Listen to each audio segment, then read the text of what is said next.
오늘 우리가 함께 나눌 하나님의 말씀은 창세기 38장 12절에서 30절까지의 말씀, 조금 길지만요 같이 합독하도록 하겠습니다. 다 찾으신 줄 알고 우리 같이 한 목소리로 38장 12절에서 30절까지의 말씀 같이 읽습니다. 얼마 후에 유다의 아내 수아의 딸이 죽은지라. 유다가 위로를 받은 후에 그 친구 아둘람 사람 히라와 함께 딥나로 올라가서 자기 양털 깎는 자에게 이르렀더니 혹이 다말에게 고하되 내 시부가 자기 양털을 깎으려고 딥나에 올라왔다 한지라. 그가 그 과부의 의복을 벗고 면박으로 얼굴을 가리고 몸을 휩싸고 딥나 길 곁 에나임 문에 앉으니 이는 셀라가 장성함을 보았어도 자기를 그의 아내로 주지 않음을 인함이라. 그가 얼굴을 가렸으므로 유다가 그를 보고 창녀로 여겨 길 곁으로 그에게 나아가 가로되 청컨대 나로 내게 들어가게 하라 하니 그 자부인 줄 알지 못하였음이나. 그가 가로되 당신이 무엇을 주고 내게 들어오려느냐. 유다가 가로되 내가 내 떼에서 염소 새끼를 주리라. 그가 가로되 당신이 그것을 줄 때까지 약조물을 주겠느냐. 유다가 가로되 무슨 약조물을 내게 주오랴. 그가 가로되 당신의 도장과 그 끈과 당신의 손에 있는 지팡이로 하라. 유다가 그것들을 그에게 주고 그에게로 들어갔더니 그가 유다로 말미암아 잉태하였더라. 그가 일어나 떠나가서 그 면박을 벗고 과부의 의복을 도로 입으니라. 유다가 그 친구 아둘람 사람의 손에 부탁하여 염소 새끼를 보내고 그 여인의 손에서 약조물을 찾으려 하였으나 그가 그 여인을 찾지 못한지라. 그가 그곳 사람에게 물어가로되 길 곁 에나임에 있던 창녀가 어디 있느냐. 그들이 가로되 여기는 창녀가 없느니라. 그가 유다에게로 돌아와 가로되 내가 그를 찾지 못하고 그곳 사람도 이르기를 여기는 창녀가 없다 하여더라. 유다가 가로되 그로 그것을 가지게 두라. 우리가 부끄러움을 당할까 하노라. 내가 이 염소 새끼를 보내었으나 그대가 그를 찾지 못하였느니라. 석 달쯤 후에 혹이 유다에게 고하여 가로되 내 며느리 다말이 행음하였고 그 행음함을 인하여 잉태하였느니라. 유다가 가로되 그를 끌어내어 불사르라. 여인이 끌려나갈 때 보내어 시부에게 이르되 이 물건 임자로 말미암아 잉태하였나이다. 청컨대 보소서 이 도장과 이 그 끈과 지팡이가 네 것이니까 한지라. 유다가 그것들을 알아보고 가로되 그는 나보다 옳도다. 내가 그를 내 아들 셀라에게 주지 아니하였음이로다 하고 다시는 그를 가까이 하지 아니하였더라. 임산하여 보니 쌍태라. 해산할 때 손이 나오는지라. 산파가 가로되 이는 먼저 나온 자라 하고 홍사를 가져 그 손에 메었더니 그 손을 도로 들이며 그 형제가 나온지라. 산파가 가로되 내가 어찌하여 터치고 나오느냐 한 고로 그 이름을 베데스라 불렀고 그 형제 곧 손에 홍사 있는 자가 뒤에 나오니 그 이름을 세라라 불렀더라. 아멘. 오늘 본문을 통해서 나눌 말씀의 제목은 여호와의 구속사 유다의 근친상간 기록 목적과 의미라고 하는 제목을 가지고 말씀을 나눌 때 여러분 큰 은혜의 시간이 되시기를 바랍니다. 제목부터 무슨 큰 은혜입니까? 라고 생각이 들 정도로 제목이 근친상간이라는 이름이 들어가 있어서 좀 이해하기도 하고 또 목사님은 무슨 말씀을 이렇게 제목을 정해서 또 전할까 궁금하기도 하시고 싶어요. 저도 이 말씀을 준비하면서 또 하나님이 이 내용을 왜 기록해 놓으셨을까 말씀을 연구하면서 많이 고민하고 또 어떻게 전해야 주님의 마음을 제대로 전달할 수 있을까 고민했는데 그 고민의 흔적이 또 여러분과 저의 삶 가운데 또 녹아내리길 바랍니다. 오늘 본문은 38장은요 37장부터 50장까지의 그 요셉 야곱의 12아들들 가운데 법적인 장자 요셉을 중심으로 한 애굽 이주 과정을 그린 것이 우리가 37장, 오늘 본문 앞장에 37장부터 50장까지라고 우리가 지난번에 얘기를 나눴죠. 그래서 저는 지난번에도 얘기 나눴듯이 이 말씀을 기록한 모세가 지금 출애굽한 백성들에게 어떻게 그 애굽에 들어왔었는지, 그리고 왜 저 가나안 땅을 들어가야 하는지에 대해서 이 말씀을, 창세기를 기록한 거다라고 말씀을 나눴어요. 근데 그 가운데서 특별하게 이 모세가, 모세 오경이잖아요. 창출 레민신 38장에 갑자기 생뚱맞게 유다 이야기를 기록해놨어요. 이건 다 이유가 있죠. 우리가 지난번에 얘기 나눴듯이 성경은 굉장히 정교합니다. 정확해요. 세밀합니다. 즉 우리 구주 예수 그리스도께서, 하나님이신 예수 그리스도께서 야곱의 아들들 가운데 르우벤도 아니고 육적인 장자 첫째 르우벤도 아니고, 또 법적인 장자 요셉도 아니고, 영적인 장자인 유다에게서 났다는 것을 우리에게 보여주고 있는 거예요. 마태복음 1장 1절에서 3절 말씀을 순서지에 기록해놨는데 한번 보세요, 여러분. 순서지 주보의 뒷부분을 보시면, 주보 봐보세요. 주보의 뒷부분을 보시면 1번에 우리 같이 한번 읽어봅시다. 큰 소리로 읽어봅시다. 피곤한 사람들 좀 잠도 깨게 같이 했습니다. 시작. 아브라함과 다윗의 자손 예수 그리스도의 계보라. 아브라함이 이삭을 낳고 이삭은 야곱을 낳고 야곱은 유다와 그의 형제들을 낳고 유다는 다말에게서 베레스와 세라를 낳고 베레스는 헤스론을 낳고 헤스론은 라문을 낳고. 아멘. 예수님의 계보가 누구에게 나와요? 야곱이 유다. 그 유다에서 오늘 본문에 등장하는 쌍둥이들 가운데서도 어떻게 먼저 나오게 된, 되게 희한하잖아요. 우리 기록된 내용 보면 먼저 나오게 된 그 베레스라고 하는 사람을 통해서 우리 구주 예수 그리스도가 이어지는 내용을 보여주고 있는 겁니다. 아니 유다의 아들들 가운데서도 엘과 오난과 셋째 아들 셀라라고 하는 세 아들 가운데서도 아니고, 남아있는 살아있는 세 아들 셀라도 아니고, 이 베레스를 통해서 이어져 오는 것은 의미가 있어요. 그 어머니가 되는 다말이 비록 오늘 이 창녀로 변장해서 시아버지인 유다의 씨를 얻게 되지만, 그것은 우리가 지금 이 시대에 생각해 볼 때 말도 안 되고 어이가 없고 그렇지만, 우리 이스라엘 그리고 그때 고대 근동의 그 관습 가운데 계대 결혼이라고 하는 것을 이해해야 됩니다. 그래야지 이 말씀을 이해할 수 있어요. 계대 결혼은 뭐냐면, 형이 죽었어요. 형의 아내가 혼자 남아있잖아요. 그럼 형의 그 가문을 잇기 위해서 그 동생이, 바로 밑에 동생이 그 아내와 이제 성적인 관계를 맺어서 그 씨를 줘야 할 의무가 있었어요.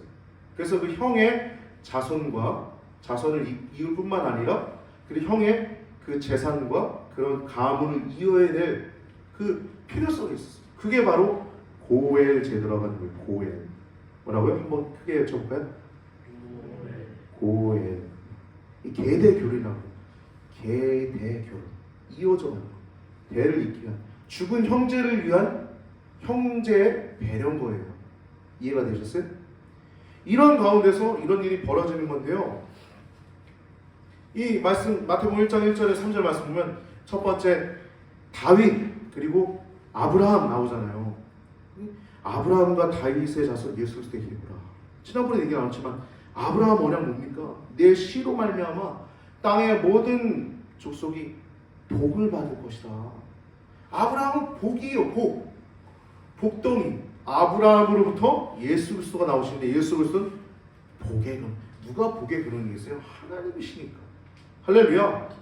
아브라함의 씨에서 예수님이 나오시고, 또 하나는 다윗에게서 나오는 거예요. 다윗의 말씀 보면은 사무엘하 7장 16절에 보면 내 집과 내 나라가 내 앞에서 영원히 보존되고 내 위가 영원히 견고하리라.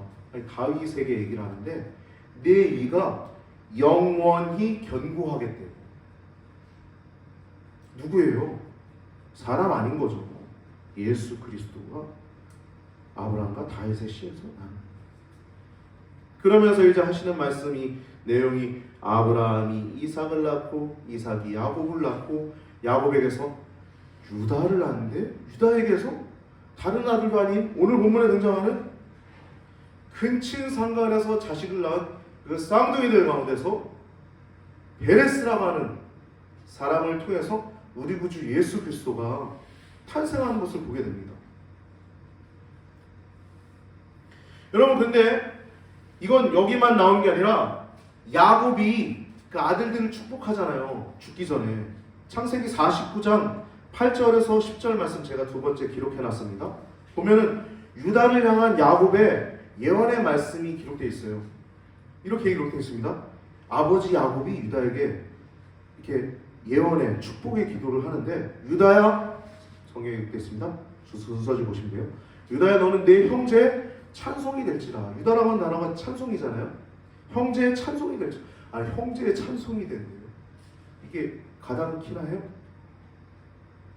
예를 들어 제 동생이 김재성 목사인데, 그쪽에서 목회하는, 강포교회에서 목회하는 김재성 목사인데, 김재성 목사가 저를 찬송한다고 생각해요.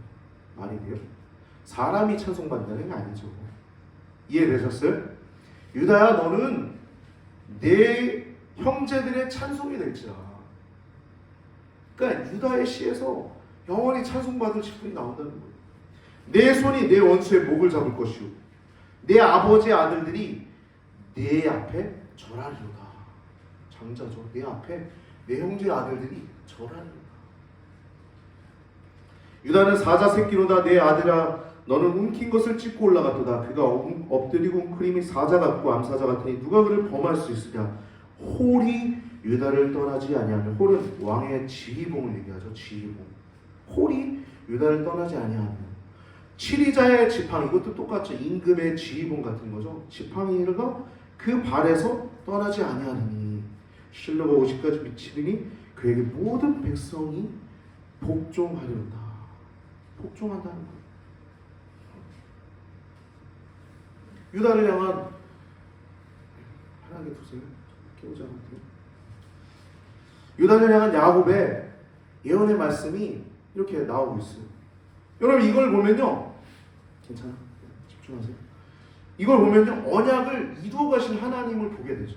언약을 세우시고 언약을 이루어 가신 하나님, 언약의 그 씨를 통해서 하나님의 그 신실하게 그 구속사를 이어가시는 것을 우리 볼 수 있습니다. 뿐만 아니라 우리가 마태복음 1장 1절에서 17절까지 말씀 보면 예수 그리스도의 계보를 보면 4명의 여자들이 등장하죠. 우리가 지난주에 지난주인가요? 나눴던 내용들을 보면 그러함에도 불구하고 이방 여인, 그리고 남편이 있는 아내를 다윗이 범했는데 그 아들은 죽죠. 그때 다윗이 엄청 금식하면서 기도하지 않습니까? 근데 그 다음 낳는 그 아들을 통해서 바세바라고 하는 그 여인이 예수 그리스도의 계보에 들어간다는 것을 우리가 인간적으로 생각해 볼 때, 야, 이거는 말이 안 돼. 그럴 수가 있을까? 그럴 수 있지만 그럴 수 있고 없음은 우리가 판단하는 게 아니죠. 누가 판단해요? 하나님 판단하시는 거죠. 이렇게 그럼에도 불구하고 이런 것들은 죄인을 향한 하나님의 열심을 우리에게 보여주는 거예요. 여전히 우린 죄인이고 거룩하다 일컬어지는 성도지만 여전히 부족하지만 그 하나님의 사랑이 우리 향해 있고 언약 백성을 향한 하나님의 그 열심과 그 사랑이 우리를 향해서 끝없이 부어진다는 것이 이 성경에 흐르는 구속사의 말씀입니다. 그리고 예수님의 그 구속사는 유대인에게, 즉 지금도 이스라엘이 남아있지만 이스라엘에 한정되어 있는 것이 아니라 지금 우리에게 온 것처럼, 영적인 이스라엘 우리에게 온 것처럼 이방 모든 민족에게 확대되어 있다는 것이 성경이 계속적으로 얘기하고 있는 하나님의 말씀입니다. 죄인일지라도 이방인일지라도 구속의 대상이다라는 것입니다.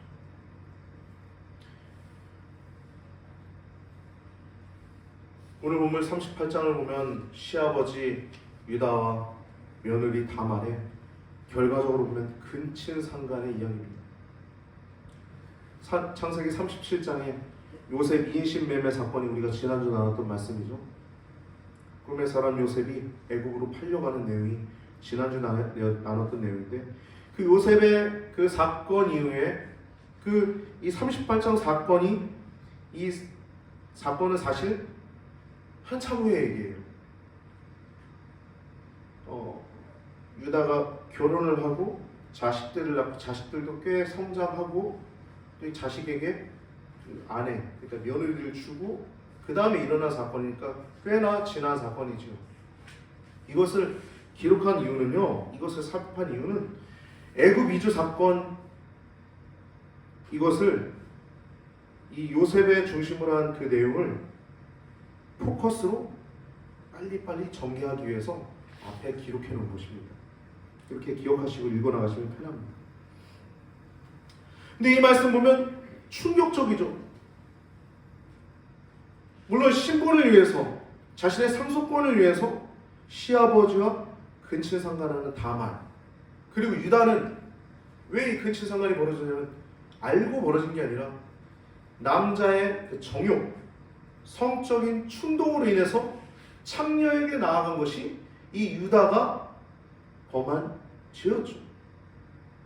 결국엔 그 사건이 며느리를 범하게 되고 부끄러운 자녀를 출산하게 되는데, 이것은 돌이킬 수 없는 큰 수치가 되지만 그것을 또 하나님께서는 또 놀라운 역사에 또 기준점으로 삼으신다는 것을 볼 때, 여러분, 우리를 구속하신 예수 그리스도의 그 사랑, 그 보혈이 얼마나 큰지 성경 곳곳에 나타나 있으면 우리는 찬양할 수 있습니다.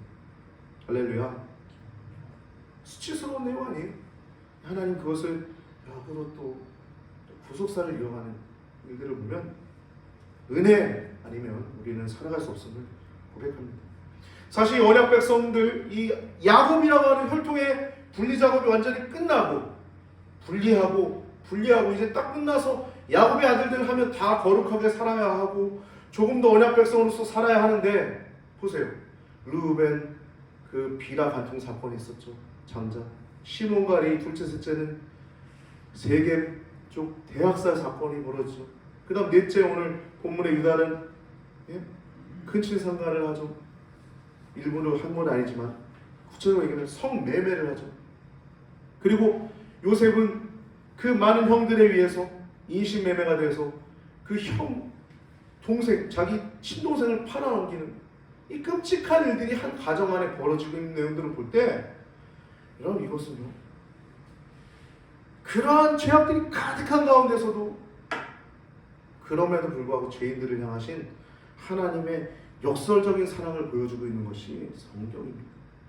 할렐루야. 여러분, 이 시대를 보십시오. 교회가 엄청 많잖아요. 오늘도 찬양을 해가면서 우리 한 청년이 교회가 참 많아요, 십자가가 참 많아요, 그런 얘기를 했는데 복입니다. 근데 여러분, 이 시대 가운데는 악한 세력들이 있어요. 교회가 많으면 많을수록 여러분 축복입니다. 여러분, 교인이 잘못한 것에 대해서 욕하는 이유가 뭐예요? 기대감이 있기 때문에 하는 거예요. 할렐루야. 또 성도들은 그렇게 살아가고요, 실제로. 근데 그 많은 성도들 가운데 잘못한 거 하나 있을 수 있어요. 오늘 본문처럼 몇 가지 더 많은 것들도 있을 수 있어요. 근데 이 대한민국 안에 이상한 세력이 있습니다. 그래서 이런 것들을 언론에 퍼뜨려서 교회를 묵살하고 교회를 파괴하려고 하는 세력도 있다는 걸 기억해야 합니다. 그래서 교회 안 무너져요. 왜 안 무너져요? 신실한 목회자들, 신실한 성도들, 신실한 권사님, 장로님, 집사님, 성도님들이 지금도 하나님의 뜻대로 살고자 부단히 애쓰고 있기 때문입니다. 할렐루야.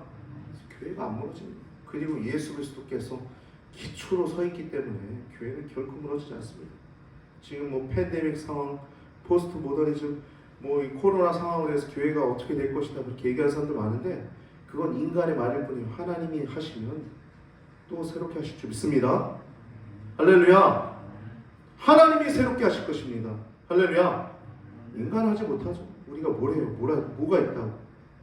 하나님이 하시는 것을 기대하고, 하나님을 기대하고, 또 더욱더 기도하는 여러분과 제가 되길 바랍니다. 네.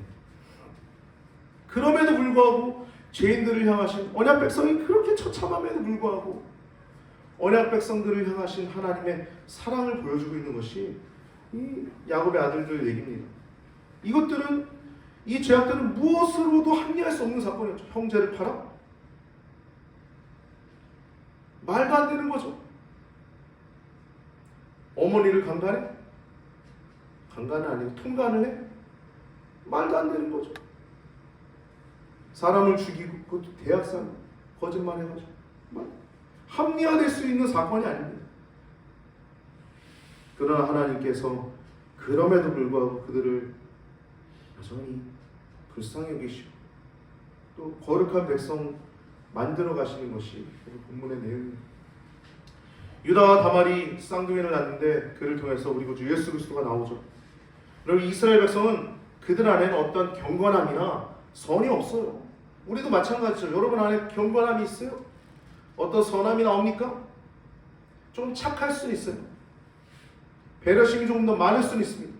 여러분 안에 경건함이 나올 수 있어요? 선함이 나올 수 있어요? 여러분 그건 우리에게서 나오는 게 아닙니다. 우리가 예수 그리스도 안에 있으면 열매들은 맺어가는 거예요. 할렐루야. 그래서 예수님이 포도나무, 우리는 가지라고 하는 거예요. 오늘 본문 앞을 보면요, 1절부터 11절 말씀 보면 자기 형제에게로 내려가는 이 유다의 모습이 나옵니다. 이게 무슨 말이냐면요, 유다는 지금 자기의 형제들, 즉 아버지 야곱과 그 형제들 고향에서 저기 따로 살고자 하는 거예요. 이유가 뭐냐면 아버지 사랑을 받던 그 요셉을 잃어버린 아버지의 모습을 보기가 양심이 너무 힘든 거예요.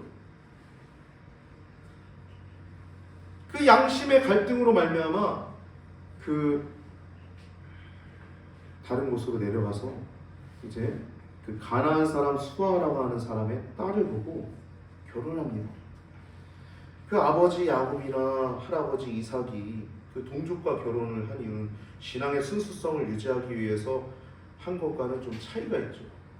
유다에게서는 그런 모습이 보이지 않습니다. 그래서 아니나 다를까 이 수아란 자의 그 딸이 별로 좋지는 않았던 것 같아요.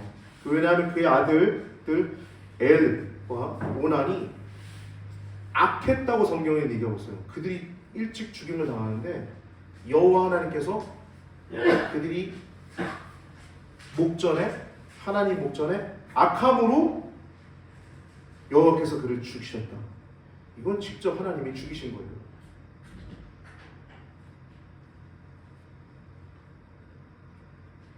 근데 이 아들들의 이름을 보면요, 그 막 11번째 동생 그 요셉을 향한 유다의 마음을 조금 엿볼 수 있습니다. 첫 번째 엘이라고 하는 사람은요, 장자 엘이라고 하는 사람의 이름은 원어로 일어나라 깨어나라 라는 의미예요. 이 엘이라고 하는 단어는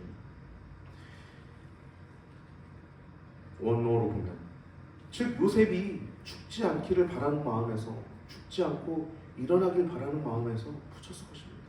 양심의 가책으로 괴로워하는 우리 유다의 마음을, 심정을 좀 아들들의 이름을 통해서 알 수 있죠. 두 번째 오난이라고 하는 이름은 원어로 힘, 강함, 능력이라고 하는 의미가 갖고 있어요. 즉 물론 저희 첫 번째로는 둘째 아들이 힘있고 강하게 자라기를 원하는 마음이 물론 있었겠죠. 그러나 조금 궁극적으로 봤을 땐 요셉이 그 고난 가운데, 그 어려움 가운데서도 힘을 잃지 않고 살아있기를 바라는 마음이 이 둘째 아들의 이름 속에도 들어가 있는 것입니다. 그 세 번째 이 셀라라고 하는 이름은 찬송이 아니라 기도라고 하는 겁니다. 기도. 우리가 시편 보면 셀라 많이 나오죠. 셀라라고 하는 단어는 기도라는 뜻이에요. 기도, 평화라고 하는 단어입니다. 즉 요셉의 평화를 기원하는 양심의 소리를 반영한 이름이 아들들의 이름 속에 들어가 있는 거예요. 그만큼 유다는 자신이 죽이는 데는 건전했지만 그 이방인에게 팔려가도록 그렇게 했던 자신의 그 형으로서의 마지막 책임감, 그것이 그에게 가장 컸을 거예요. 살려냈긴 했지만 그 팔려가게 한 그 책임감, 굉장히 괴로웠다는 것을 우리가 알 수 있죠. 6절 말씀 보면 유다가 그 장자 엘을 위해서 아내를 취해서 그 며느리를 줍니다. 아내를 주는 거예요. 그래서 자기 며느리 삼아요. 근데 이 이유는요, 우리가 뒤에 말씀 여호와 목전에 악함으로라고 하는 단어에서 알 수 있듯이 이 가나안의 성적인 문란함이 굉장히 컸던 것을 알 수 있습니다. 그래서 이 성적인 문란함에 물들지 않도록 빨리 아내를 이렇게 줬던 것 같긴 합니다. 근데 이 유다가 이 며느리를 잘 얻은 것 같아요. 이 여자가 물론 통간이 아니라 근친상간의 어떤 그래서 시위를 이어받는 그런 행위를 저지르긴 했지만 그래도 그만의 이유가 있었던 것입니다.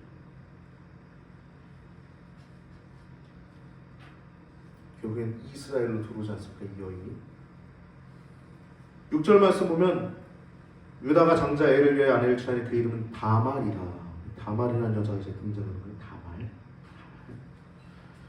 7절 말씀 보면 장자 엘의 모습을 얘기하고 있죠. 여호와 보시기에 악한 겁니다. 여러분 그냥 사람을 보면 그냥 선한 사람도 있잖아요. 그냥 배려심 많고 그냥 너무 선해가지고 사람은 안타깝고 누구한테 당할까봐 그런 사람들 있잖아요. 그렇죠? 근데 이 사람은 이 장자엘은 굉장히 악했다고 얘기하고 있어요. 여호와 보시기에 악했다라고 말씀하고 있습니다. 그래서 하나님이 그를 직접 손대서 죽이십니다. 근데 이제 아까 얘기 나왔던 고엘 제도 계대 결혼이 이제 8절에 나오죠. 유다가 그 둘째 아들 오난에게 이르되 내 형수에게로 들어가서 남편의 아우의 본분을 행하여. 그러니까 남편의 아우의 본분을 행하여. 그러니까 죽은 내 형을 위해서 형수에게 들어가서 씨가 있게 하라는 거예요. 고엘 계대 결혼을 하라는 것이죠. 근데 이 오난의 행동을 보십시오. 9절에 오난이 그 씨가 자기 것이 되지 않을 줄 알므로 형수에게 들어갔을 때 형에게 아들을 얻게 아니하려고 땅에 설정하매 라고 얘기하고 있어요. 이게 뭐냐면 여러분 정자를 체외 사정했다는 얘기입니다. 생명을 파괴하고 이 계대 결혼의 의무를 불이행한 거예요. 아버지의 말씀에도 불순종했고 또 자기의 욕심이 굉장히 들어가 있는 게 보이죠. 그 형의 대를 잇는 그러면 자기가 물려받을 그 상속이 적어지니까 아주 계산적이고 악함을 볼 수 있죠. 그래서 말씀 보면 그 일이 여호와 목전에 악함으로 그도 죽이십니다. 하나님께서. 그래서 그 이후에 유다가 셋째 아들도 죽을까봐 너무 어리니까 얘가 수절한다는 단어는 뭐냐면요, 과부로 앉아있으라는 겁니다. 셋째 아들 셀라가 장성하기를 기다리라는 것이 11절에 나오고 있습니다. 이 수절하고라고 한 단어는 과부로 앉아있으라는 단어는 너 친정으로 돌아가. 친정으로 돌려보내는 거예요. 두 번째는 시집의 식구를 기다리는 겁니다. 그냥 기다리는 거예요. 계대 결혼을 기다리는 거예요. 시간이 꽤나 흐른 겁니다. 그리고 12절에 셀라가 좀 장성했으니까요. 그래도 안 준 겁니다. 유다가. 셀라가 장성했음에도 불구하고 안 준 거예요. 왜냐? 이 셀라까지도 죽을까봐 좀 약간 걱정이 있었던 거예요. 아무튼 12절 말씀 보면 유다가 자기 와이프가 죽습니다. 수아의 딸, 가나안 여인 수아의 딸이 죽은 후에 그리고 위로를 받은 후에 나중에 이제 그 친구 아둘람 사람 히라 있잖아요. 아둘람 사람 히라가 그 있는 그 딥나로 올라가서 양털을 깎는 자에게 이릅니다. 여러분 이 딥나는요 며느리 다말이 있는 장소예요. 근데 이 시아버지인 야곱이랍니다. 유다는 지금 거기 가면서도 지금 까마득히 잊어버린 거예요. 그 양털 깎는 그 행사는 잔치 같은 겁니다. 잔치와 같이 여러 날 동안 그 양털을 깎았고요. 술과 떡과 고기를 먹으면서 기쁨을 나누는 자리이기 때문에 이 유다도 마음이 들떠가지고 이 해해져서 이 여자를 가까이 하기 싫었을 것입니다. 13절과 14절 말씀 보면 이제 문제가 벌어져요. 혹이 다말에게 고하네. 다말이 듣는 거예요. 내 시부가 딥나로 내려온다 하는 걸 들은 겁니다. 양털 깎고.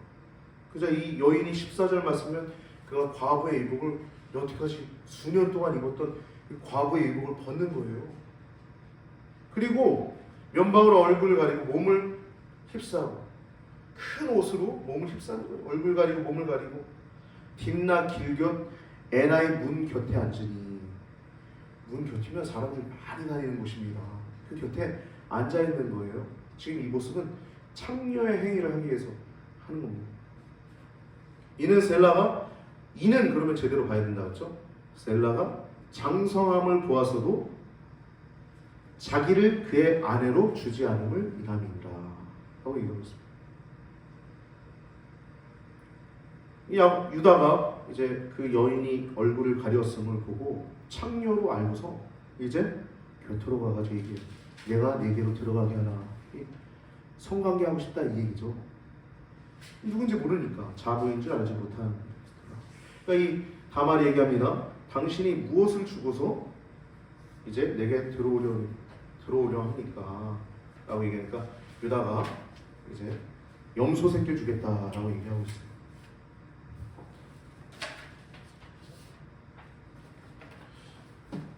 염소 새끼를 주겠다고 얘기하고 있어요. 염소 새끼.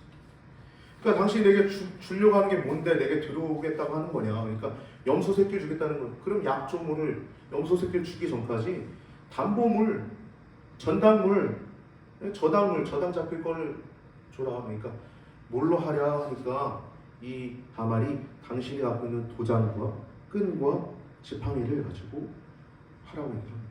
그래서 이 여인이 지팡이, 도장, 끈을 하고 있어요. 이 도장은 여러분 신분과 권리를 의미해요. 그래서 어떤 계약서를 쓸 때 도장을 찍어야 하죠. 상거래할 때. 지팡이와 도장은 그 유다의 신분을 확인할 수 있는 확실한 증거물이 됩니다.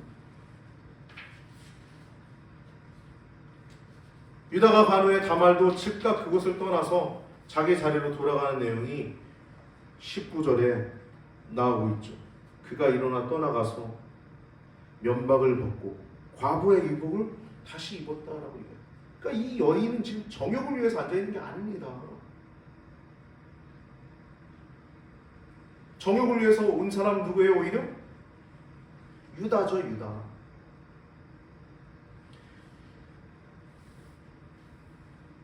그리고 20절 말씀 보면 이 유다가 친구 아둘람 사람의 손에 부탁하여, 즉 18절에 자신이 행한 그 일이 그 창녀와 그런 성관계를 맺은 것이 거룩한 백성, 하나님의 백성으로서 수치스럽다는 것을 자기도 아는 거예요. 공개적으로 알려질까 두려워해서 가나안인 친구인 히라에게 부탁해가지고 이제 염소 새끼를 주게끔 합니다. 근데 이 히라가 가가지고 찾아보니까 없는 겁니다. 근데 이 성문 곁이라고 하면 많은 사람들이 지나가잖아요. 가서 물어봐도 그 근처에 사람들이 다 모르는 거예요. 여기엔 창녀가 없다는 겁니다. 여러분 이건요 다말이 굉장히 섬세하게 전략적으로 준비를 한 겁니다. 많은 사람이 지나다니는 곳에 그 성문에서 유다가 지나가는 그 시점에 변장해서 있다가 그러한 사건을 벌인 거예요. 그래서 히라뿐 아니라 에나임 성문의 모든 사람들도 창녀로 잠깐 변장한 다말을 찾을 수가 없었던 것입니다. 그래서 이제 이 여인이 이제 잉태를 하게 되는데 이 잉태한 소식을 이제 유다가 듣는 내용이 24절부터 나오죠. 그 앞에는 부끄러움을 당할까 하노라 그냥 돌아라고 이렇게 했는데 이제 이건 조용히 사라질 수 있는 내용이었어요. 자신이 창녀와 이렇게 돈을 사서 성매매한 내용은 그냥 사라질 수 있는 사건이었어요 원래는. 근데 석 달쯤 지난 후에 혹이 유다에게 고합니다. 내 며느리 다말이 행음을 하였고 그 행음함으로 인해서 잉태하였느니라. 여러분 여기서 행음이라고 한 단어는 원어로 보면 복수형으로 되어 있어요. 여기 보세요. 여기 보세요. 할렐루야. 네. 행음하였고라고 하는 단어는 복수형으로 과장된 표현으로 전달되어 있습니다. 과장된 표현으로. 즉 다말이 한 번 행음한 게 아니라 아예 매춘부처럼 살려고 행음한 것처럼 지금 얘기를 하고 있는 거예요. 전달을 이렇게 하고 있는 겁니다. 그래서 유다가 듣고서 불사를 하는 거예요. 여러분, 불사를 하는 게 여러분 이건 굉장히 비참한, 고통스럽기도 하지만 굉장히 비참한 겁니다. 모든 사람들이 보는 데서 화형을 당하는 거예요. 끌어내어 불사를 하는 겁니다. 이것은 우리가 두 가지 사실을 알 수 있죠. 그 당시에 고대 근동의 시대에는 남편이 죽을지라도 그 가문의 구성으로 남아있음을 알 수 있죠. 그리고 두 번째는 가부장적 사회였기 때문에 가장이 권한이 굉장히 세다는 것을 알 수 있죠. 가족을 살리고 죽이는 권한까지도 있음을 알 수 있어요. 끌려나간 그 여인이 그 시부에게 얘기합니다. 그 시부에게 얘기하는 게 아니라 그 시부가 유다가 이제 보낸 사람한테 얘기를 하는 거죠. 이 물건 인자로 말미암아 그랬으니까 이걸 그 사람에게 가져가 봐라. 얘기를 하는 거예요. 이 시부가 보니까 이 얘기를 전해 들은 거예요. 청컨대 보소서 이 도장, 이 지팡이 끈이 누구 겁니까? 보니까 자기 거거든.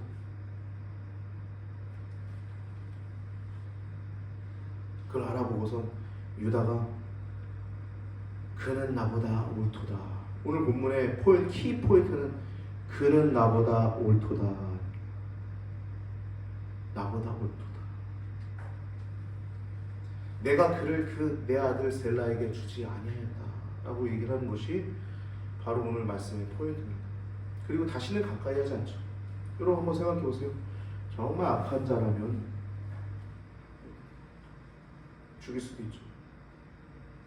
근데 자신의 범죄를 고백하고 또 자신의 범죄를 고백하고 또 자신의 며느리가 왜 그런 일을 행했는지 지금 공공연하게 얘기를 하는 거예요. 그러고 나서 이제 임산하여 보니까 쌍태입니다. 쌍둥이죠. 그래서 베레스와 셀라가 이제 베레스와 세라가 나오는데 이 모습이 되게 희한한 내용을 기록한 것이 27절부터 30절까지예요.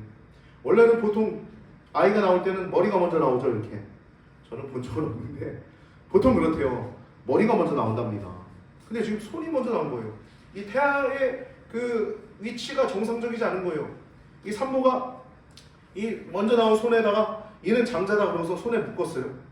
근데 이게 세라죠. 실제는 나중에 이 먼저 나오려고 했던 사람을 터치고 이 베레스가 나왔으니까 거기도 쌍둥이가 있는데 바뀐 거예요. 원래는 손이 먼저 나왔을 때 세라가 먼저가 나온 건데 그래서 표시했지 않습니까?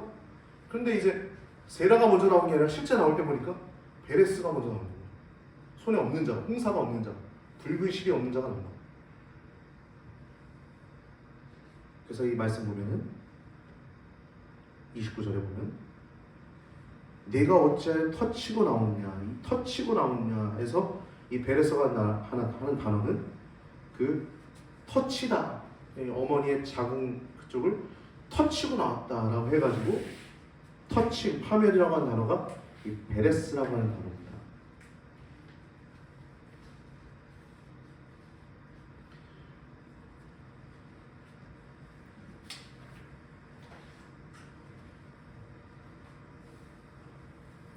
오늘 본문을 통해서 우리가 한 가문의 그 고통과 또 그 계보를 이어가는 데 있어서 아들로 이어가는 것이 아니라 손자가 될 며느리를 통해서 자녀를 잇는데 거기서 우리 구주 예수 그리스도가 나타나는 것은 오직 하나님의 은혜이고 오직 하나님의 열심이 그 구속사를 이어간다는 것을 기억하시고 여러분 우리 신앙생활도 우리의 힘으로 하는 것이 아니라 하나님이 우리를 이끌어 가신다는 것을 기억하시고 하나님 안에 머물러서 지금도 이미 우리가 거룩하지만, 거룩하다는 건 구별됐다는 거잖아요. 거룩하지만 외적인 거룩함만 아니라 내적인 거룩함까지 이뤄갈 수 있는 여러분과 저의 삶이 되길 바랍니다.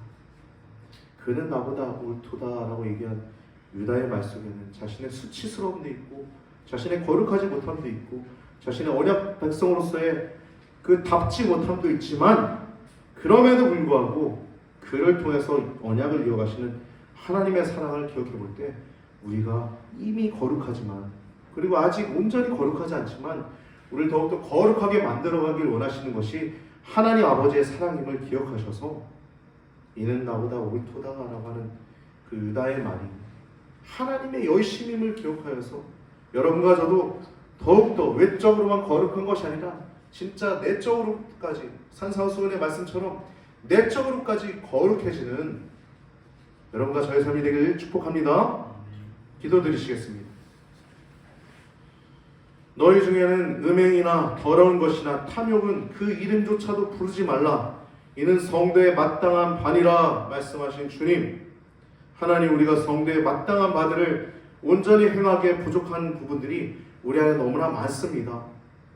하나님, 우리를 불쌍히 여겨주시고 그럼에도 불구하고 이스라엘을 통해서 또 유다를 통해서 하나님 아버지의 구속사를 이뤄갔던 것을 우리가 봅니다.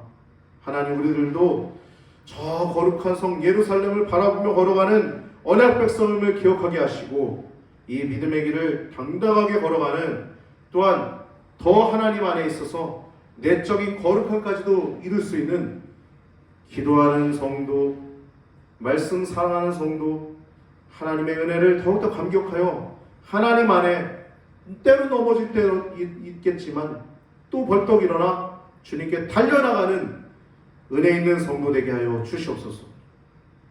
오늘 말씀을 통해서 은혜 받게 하심을 감사합니다. 주님, 은혜 받을 수 없을 것 같은 말씀 속에서도 하나님의 은혜가 있음을 기억하게 하시고 하나님의 크신 사랑 가운데 더욱더 한 걸음 한 걸음 정진하는 우리 귀한 성도님들 될 수 있도록 인도하여 주시옵소서. 드려진 예물을 위해 기도합니다. 주님, 하나도 무용하지 않게 하시고 하나님의 뜻 안에서 온전히 유용하게 하셔서 하나님 아버지의 나라와 뜻을 이루는데 온전히 쓰임받게 하여 주시옵소서.